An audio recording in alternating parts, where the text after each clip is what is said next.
They say some buildings soak up the pain that happens inside them. But what if that pain never really leaves?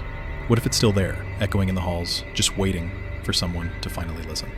Tonight we're going inside a building so infamous for its violence. It was called Bloody Maxwell, and the wickedest police district in the world. This isn't just any old station. It's the Maxwell Street Police Station in Chicago, a place where history, brutality, and the paranormal all crash together. At 943 West Maxwell Street, in the heart of Chicago, stands a brick fortress.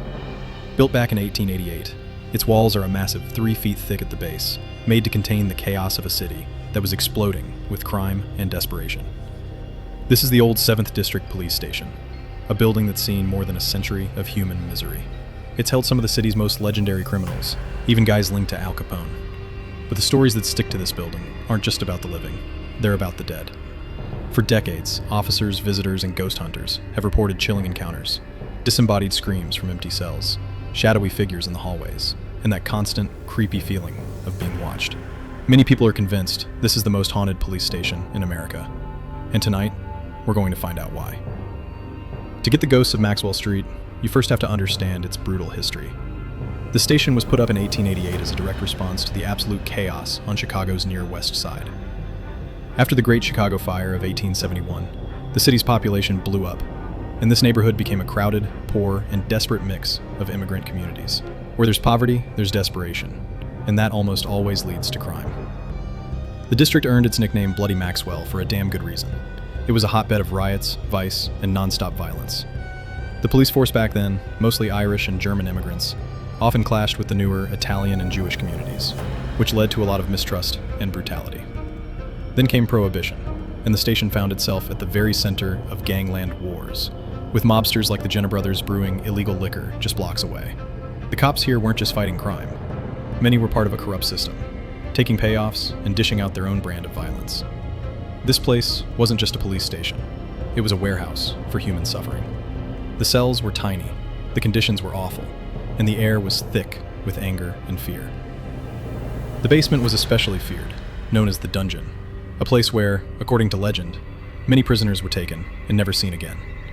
It's this intense negative energy, this long history of pain that paranormal experts believe has soaked into the very bricks of the station, creating the perfect environment for the hauntings that people still report today.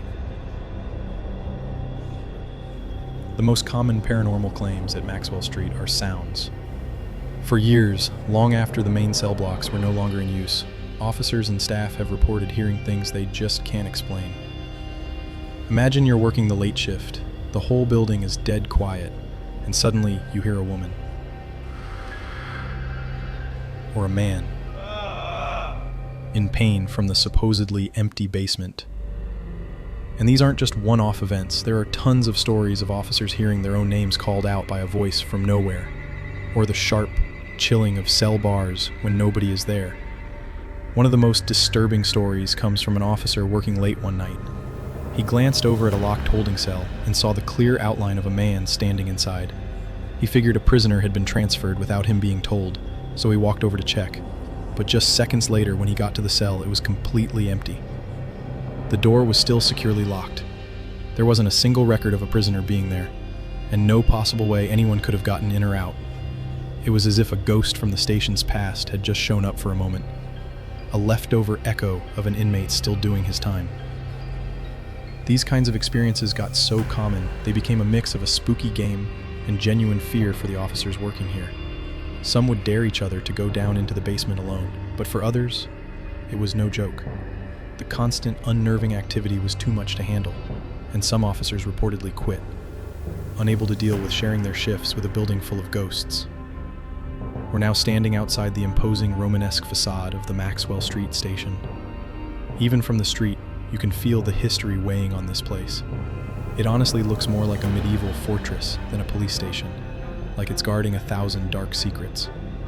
Today, it's the headquarters for the University of Illinois Chicago Police Department, but you can still feel its past. The second you step inside, it feels like the temperature drops. The air is heavy and still. You can see how the marble stairs are worn down from the countless footsteps of officers, criminals, and victims over more than 130 years. You can't help but wonder who they were and what nightmares they dragged through these doors. For our investigation, we've got the standard gear: an EMF meter for electromagnetic fields, a spirit box to scan radio waves for voices, and digital recorders for EVPs. We're not here to stir things up. We're here to listen, to see if the stories hold up. Our plan is to We'll start on the upper floors, in the old offices, and then make our way down to the paranormal hotspots, the cell blocks, and that infamous basement dungeon. We're now in the guts of the station, walking through the area that used to be the main cell blocks. It's been renovated, but that feeling of being trapped is still here. It's easy to imagine the pure hopelessness that must have filled these halls. Let's turn on the spirit box. Is there anyone here who served as an officer in the 7th District? Can you tell us your name? Whoa.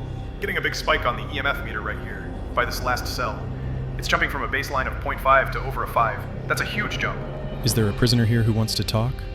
What were you in for? The spirit box crackles. A faint, raspy sound pushes through the static.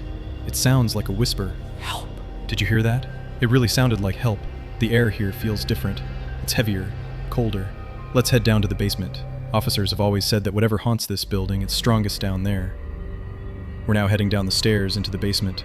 The air gets thick, damp, and cold. This is the dungeon we've heard so much about. The walls are stone, and the whole space just feels oppressive.